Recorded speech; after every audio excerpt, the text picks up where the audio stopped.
My Web 2.0 presentation is over Snapchat.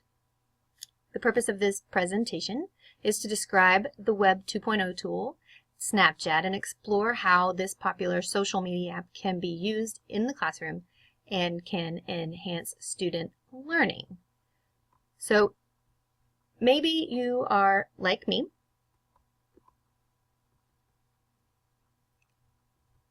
and Snapchat gives you some uncomfortable feelings. Snapchat has a bad reputation as being a vulgar sexting app that kids use, and it might make you feel dirty or even angry when you see kids doing it because you think it's not an appropriate tool for young kids. And it's super annoying. They do spend a lot of time on that, and we will explore the data on how popular Snapchat is among our students momentarily. But I was struggling to decide what app to use for this project and was discussing this with a friend of mine who works in education technology, and she immediately said, you have to research Snapchat. There's some really interesting and fun things to do. So she put me up to the challenge, and I took it. So we're going to see if I can change my thinking regarding Snapchat, but I wasn't too confident. So what is Snapchat? There's a lot of resources out there. I'm going to play a quick video here in a second. It's real short and concise and gets to the point to explain very simply what Snapchat is at the core.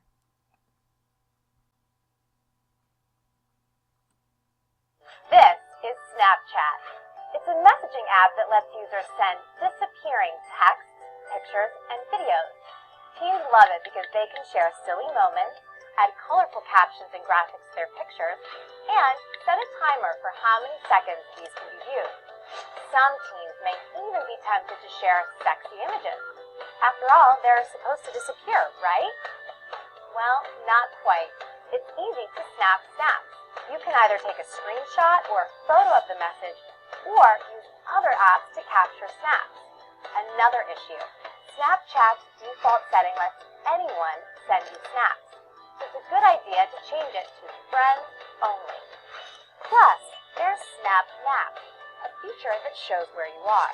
Make sure to either turn off access to your location or use ghost mode. And finally, there's Discover, a Snapchat feature that's becoming harder to avoid.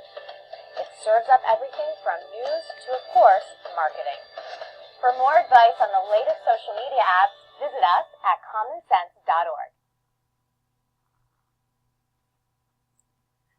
All right, so in the article, The Complete Guide to Snapchat for Teachers and Parents, the article does a really good job of describing what Snapchat is, and the good and the bad, and what parents can look for. So this would be a really good resource also to send home if you were going to be using Snapchat in your classroom.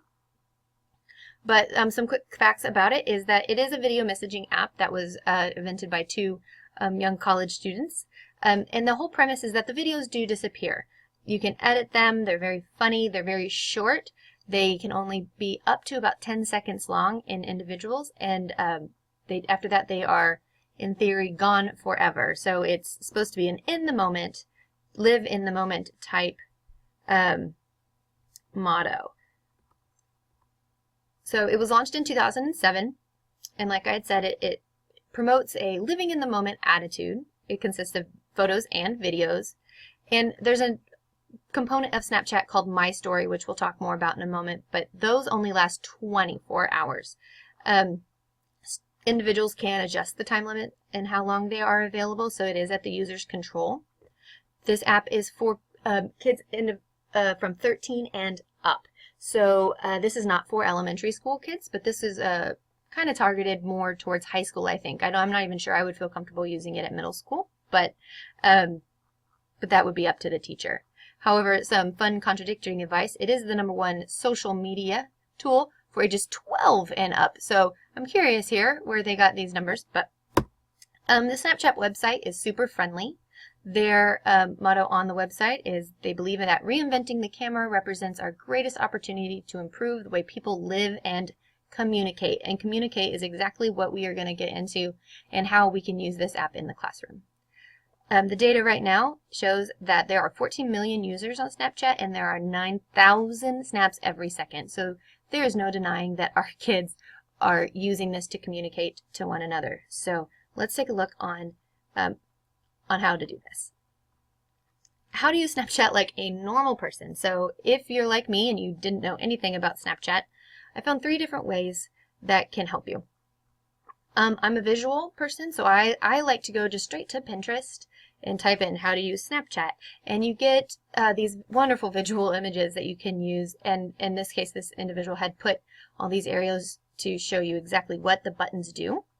There is a longer video that I'm not going to play, but that will be within this presentation if you want to. There's lots of how-tos on YouTube. But I do want to take us real quick to the Snapchat website just to show you how user-friendly this is. These are the different tools within Snapchat, and these are the how-to lessons. So they will take you through step by step how to do anything on these on this app. So it's super user-friendly. But how to use Snapchat like an educator. So let's talk more about that. The number one way I have found is to use it for announcements. Short little blurbs to send out to your students about what's coming up or what they need to remember. It's really engaging with all of the different features, like the Bitmojis, which I have featured right here, and the fun lenses that we're also familiar with, that we see where everybody turns their little noses tiny and they get the big ears and it changes their voices. And then there's the new My Story app, which will link videos together. So you can kind of make one long video made up of multiple snaps to show kind of like a movie. So if you were to have something really fun coming up in your classroom, or something you wanted the kids to remember to bring the next day, or a goal and that you want them to try to do or accomplish while they are gone, you can send a Snapchat out to your group on the Snapchat app of just your students, and they would all receive it. This is kind of to be used as a one-way communicating tool, and we'll talk about safety in a minute. But it's a 10-second blurb. It's something you don't have to remember to tell them in class. Like, remember you have a pop quiz tomorrow. You can send it out at 6:30 or 7, and make it kind of fun and engaging for the kids. It's real quick. You don't have to make a note and a sticky note to remind them later. You just do it right there in that moment. Something changes, plan changes for the next day, you can let the kids know ahead of time. Reinforcement was my favorite way to use this. You know, the class has a test that day, you get to grading them after school, and you're just thinking, man, they really rocked it. You can send them that shout out right then and there from your desk, and tell them how amazing they are, and so that way they don't, spend the rest of the night worrying about it, or they feel good as a group. It does open up a little bit of your line of communication, at least one way outside of the classroom. And like I said, they're really short. Keeps it 10 seconds. You can use all the same features here. The lenses and the Bitmojis and all of that. You can write on the pictures and videos, and I'll show you what that looks like here in a second. Announcements and reinforcement will help with student engagement, but a really fun way that one educator spoke about this is that they used it for sneak peeks about what was coming up in the unit that day. So they would start in the morning trying to get the students to guess what they were going to be doing in class. So if they saw something in the real world, they would do a Snapchat about that, about, wow, look what we found from our class. So super, super fun. And with the feature of the Snap Map, you can tie students in. So if you send a Snapchat from the football game, it will link to all the other Snapchats that have made from that same spot. So that's a really fun feature. And you can also get creative and have students define their own geo filter. And those are the fun overlays over the photos and videos, and you can customize those to represent your campus or big events like prom. And you can go straight to the Snapchat website to create those, and that's really fun and engaging. So I don't have time to play both of these videos, but this video is a TED Talk style video from a very motivational young man who's talking about how he used Snapchat on his campus. But I want to show this one. This is a My Story video of how a middle school teachers used Snapchat to engage their students and welcome them back to campus. So I'd like to show this to you real quick. I don't think we'll finish it, but you'll see a visual of what this looks like when you use it with students. Okay, I'm recording. What are you doing? I'm recording for Snapshot. What? It's Snapshot. Oh, just make sure I don't have stuff in my teeth. Okay.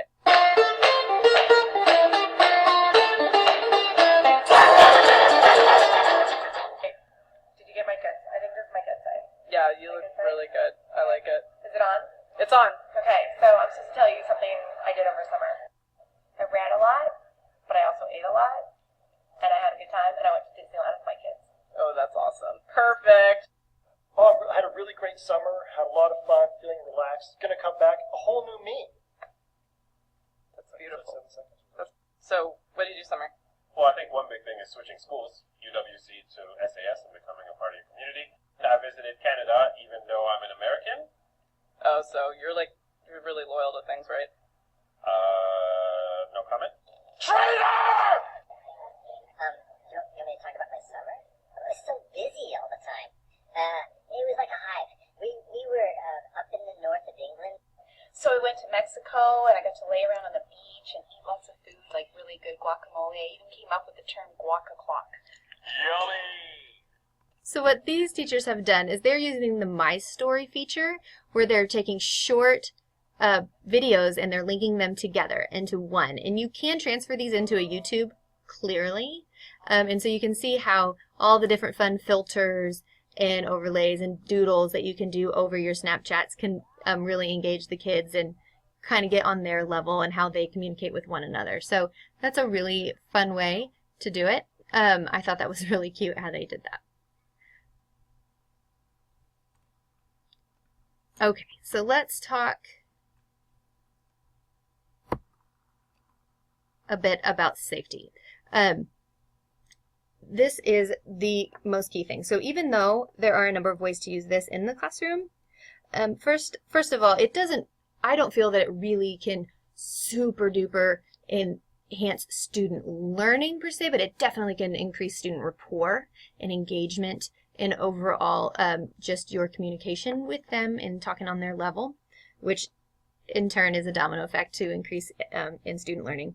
But even though there are ways, the stigma and reputation of Snapchat lives on. So you have to be smart and be mindful and be upfront with parents on how you intend to use Snapchat, what kind of info you'll be snapping, what kind of photos.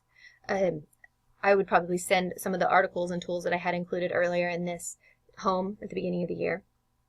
And of course, clear expectations with students on how they are to not respond back. This really should be used, in my opinion, as a one-way tool.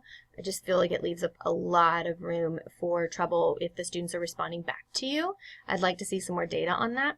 But first and foremost, be mindful of the district policies. Some more conservative districts really might not be ready to be using Snapchat just because it doesn't have as many control features as some of the other social media platforms.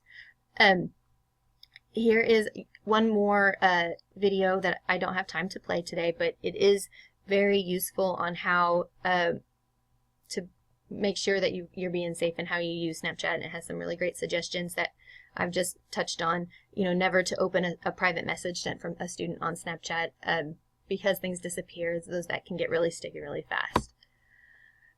Some of the examples that I've used today have come from an article here from a website called Ditch That Textbook, and it's 15 ways to use Snapchat in the classroom. We talked about many of them, but be sure to click there if you want any more inspiration. My conclusion on all of this is that this is really a tool for student engagement and student rapport, and I do plan on using it in my classroom this year just to try it out.